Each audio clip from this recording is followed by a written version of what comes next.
1977년 어느 날 대학가에서 연달아 2명의 여학생이 납치를 당하는 일이 발생하게 됩니다. 이후 추적 끝에 잡히게 된 범인은 청년 빌리 밀리건. 그런데 이상합니다. 밀리건은 체포될 당시 아무런 저항도 없었으며 그저 자신에게 무슨 일이 일어난 건지 매우 놀라며 경찰들에게 내가 누군가를 해쳤다면 정말 미안하다며 울부짖으며 당황하는 모습입니다.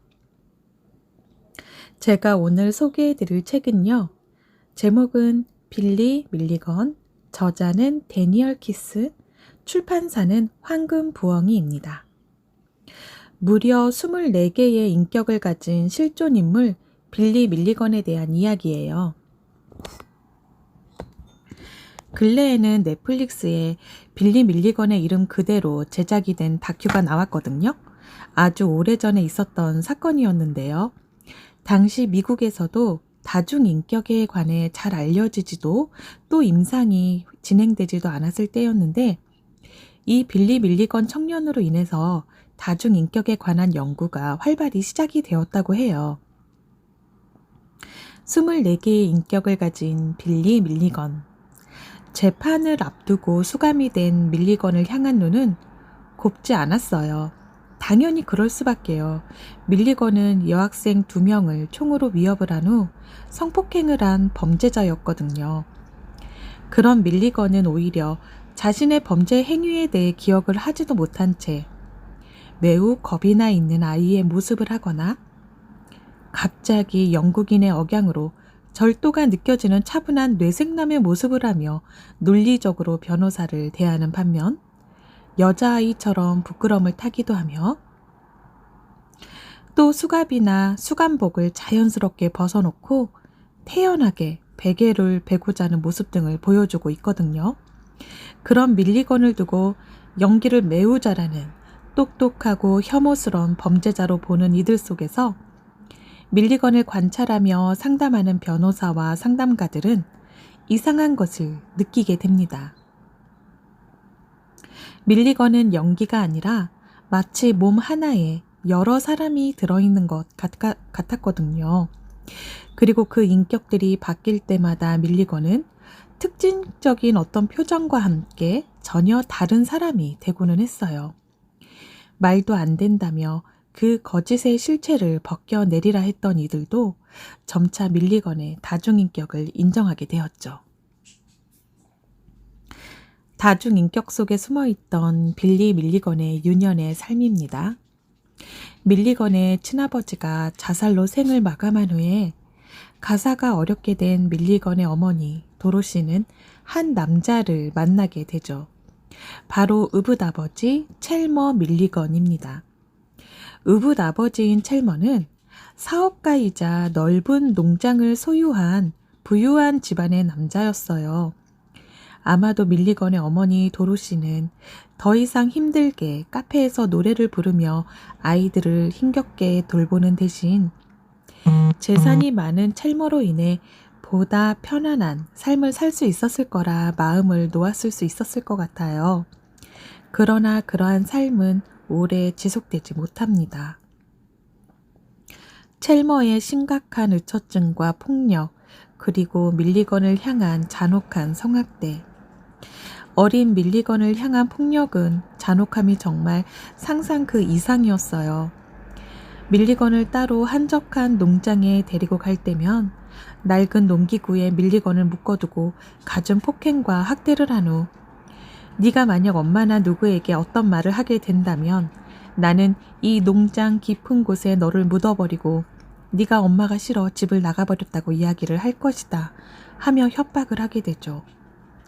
밀리건이 가장 사랑한 사람은 엄마였거든요. 밀리건이 처음 다른 인격 속으로 숨어버리게 된 계기가 어머니 도로시가 의붓아버지에게 폭행을 당한 후 피투성이가 된 머리를 붕대로 칭칭 감은 채 부엌 한켠에 앉아 울고 있는 모습을 목격한 이유였을 거예요. 아무것도 할 수 없고 자신 또한 가혹한 학대에 있던 밀리건은 그렇게 점점 자신의 감정 속에 잠이 들었고 그 빈 곳을 알 수 없는 인격들이 하나둘 채워주고 있었던 거였어요. 주로 고통을 담당하는 인격이 있었고 여동생과 함께 놀아주는 이성의 인격이 있었으며 언제고 우붓 아버지 첼머를 향한 복수심으로 똘똘 뭉친 인격이 있었으며 또 사랑과 애정을 갈구하는 어린 소녀의 인격이 있었습니다.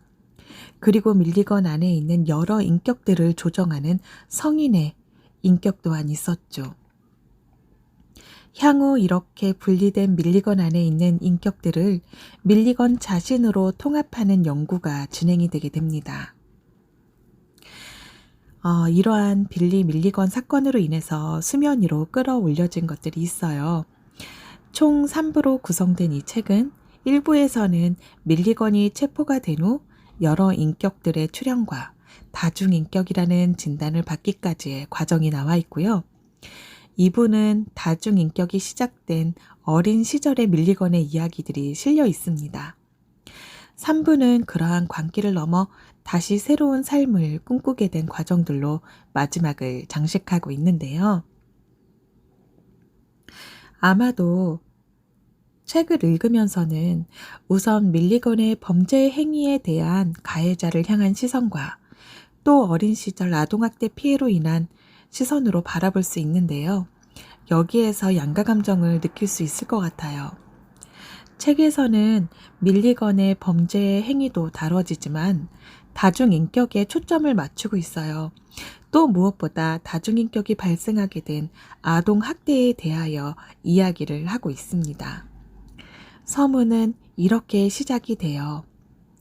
아동학대에 특히 알려지지 않은 희생자들에게 이 책을 바칩니다. 제가 서문을 소개를 해드릴게요.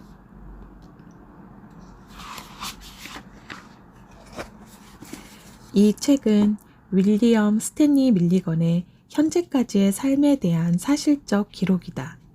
그는 중죄를 저질렀으면서도 미국 역사상 처음으로 다중인격의 소유자란 이유로 정신 이상 판정을 받고 무죄를 선고받은 인물이다.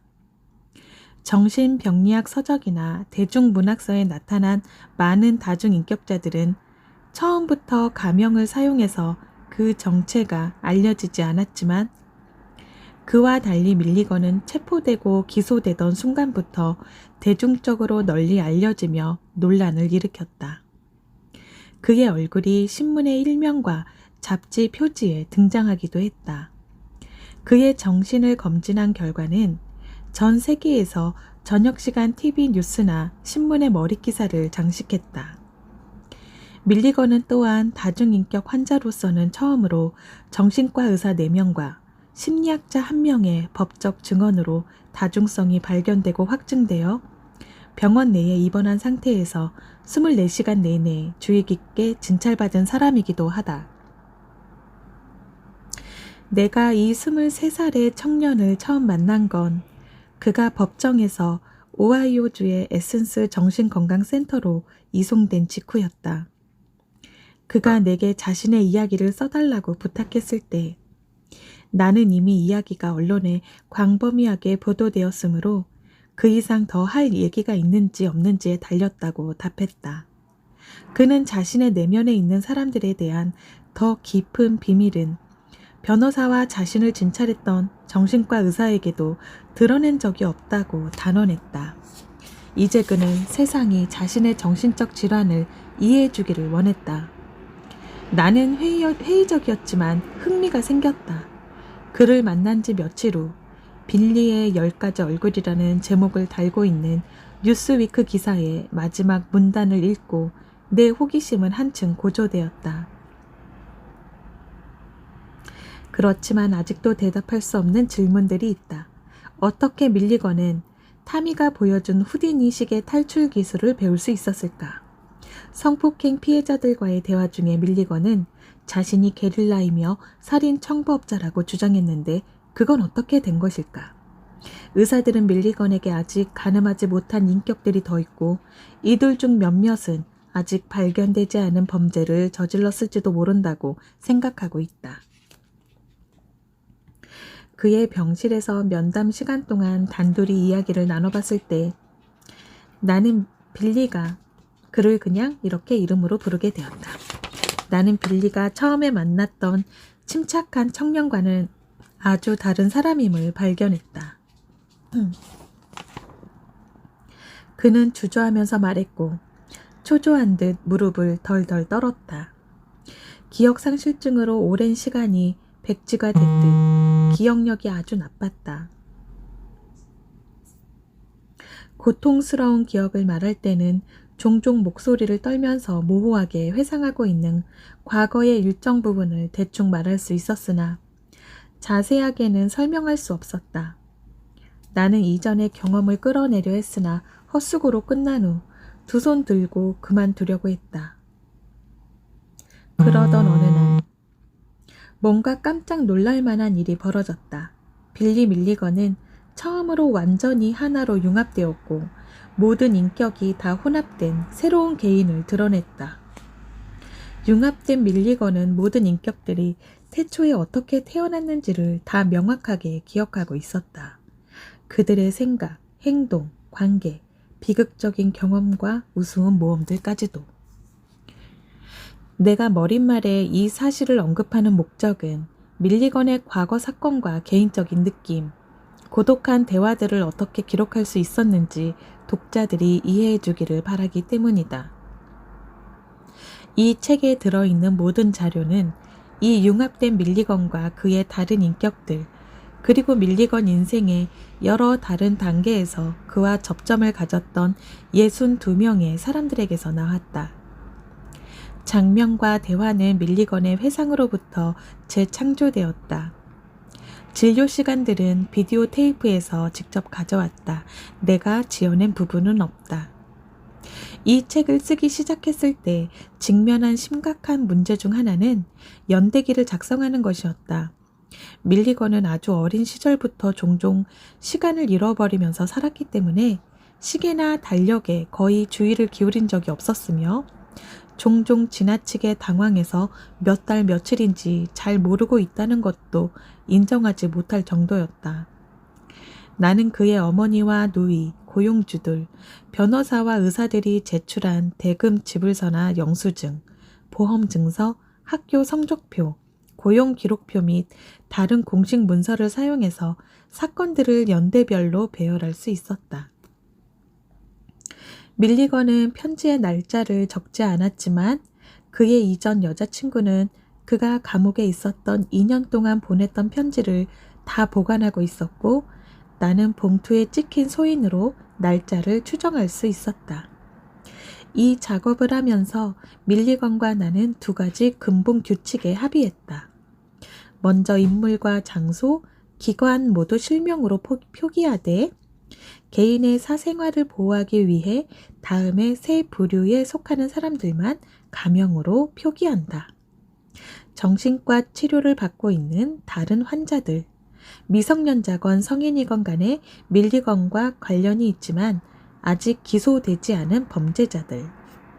내가 직접 인터뷰를 할 수 없었던 사람들의 경우 실제 이름을 쓰지 않았고 나와 인터뷰를 하는데 동의해준 2명을 포함해서 오하이오 주립대학에 다녔던 3명의 성폭행 피해자들도 가명으로 표기했다.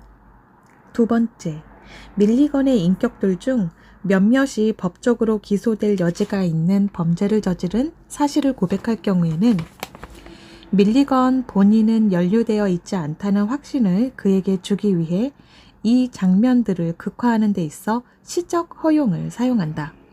반면 밀리건이 이미 법정에 섰던 범죄들에 대해서는 이제까지 드러나지 않았던 세세한 부분들까지도 묘사한다. 빌리 밀리건을 만났거나 그와 함께 일했거나 심지어 그의 희생자가 된 사람들 중 대부분은 그가 다중인격 증세를 겪고 있다는 진단을 받아들이게 되었다. 이들 중 많은 사람이 마침내 자신들도 사람이 저렇게 꾸며낼 수는 없다며 인정할 수밖에 없었던 말이나 행위들을 기억하고 있었다. 물론 다른 이들은 여전히 그가 협작꾼이며 감옥에 가지 않기 위해 정신병 핑계를 대고 무죄 판결을 받아낸 똑똑한 사기꾼일 뿐이라고 생각하고 있었다. 나는 되도록 양쪽 집단 모두에게 내게 이야기를 해줄 수 있는 사람들을 찾으려 했다. 그들은 내게 자신의 반응과 그 이유를 알려주었다. 나 또한 회의적인 태도를 계속 지니고 있었다. 매일 이런 식으로 생각했다가 다른 식으로 마음을 바꾸고는 했다. 하지만 밀리건과 이 책의 집필 작업을 함께한 2년 동안 그가 했다고 하는 과거의 행위와 경험들에 대해 품었던 의심이 놀랍게도 내 조사가 과거를 더 정확하게 보여줄 수 있다는 신념으로 바뀌었다. 오하이오의 신문들을 휩쓸었던 이 논란은 1981년 1월 2일자 데이튼 데일리 뉴스에서 찾아볼 수 있다. 밀리건이 마지막 범죄를 저지른 지 3년하고도 2달이 지났을 때였다. 신문 기자 내용이에요. 당시에 데이튼 데일리 뉴스 1981년 1월 2일자 신문 내용입니다. 그 신문의 제목은 사기꾼인가 희생자인가 밀리건 사건을 조망하다. 조 펠리 기자. 윌리엄 스탠리 밀리건은 불안한 존재로 살아가고 있는 불안한 남자다. 그는 사회를 속이고 폭행죄를 저지르고도 죄의 대가를 치르지 않은 사기꾼일 수 있고 진정한 다중인격 장애의 희생자일 수도 있다. 어느 쪽이든 심각한 일이다. 밀리건이 세계를 속였는지 가장 슬픈 희생자였는지는 단지 시간만이 말해줄 것이다. 네, 그래서 저자가 이 책 말미에 이렇게 한 줄의 글을 씁니다. 아마도 지금이 바로 그때가 아닐까. 오하이오주 에센스 1988년 1월 3일. 네, 서문이었고요. 지금 넷플릭스에서 최근에 이 빌리 밀리건의 그 테이프 내용과 실존 인물인 그 빌리의 영상과 모든 과정을 담은 다큐가 나왔어요. 그래서 그 다큐도 한번 보시고 이 빌리 밀리건에 대한 책도 한번 보시면은 다중인격, 해리 장애와 굉장히 넓은 또 의미의 어떤 그런 폭력이나 이런 상처가 낳은 것들에 대한 심리적인 부분에 대해서 좀 더 가까이 다가가 보게 되는 또 계기가 되지 않을까 싶습니다. 오늘도 멋진 책을 소개해 드릴 수 있어서 너무 감사합니다. 들어주신 모든 분들 감사합니다. 오늘도 행복해요.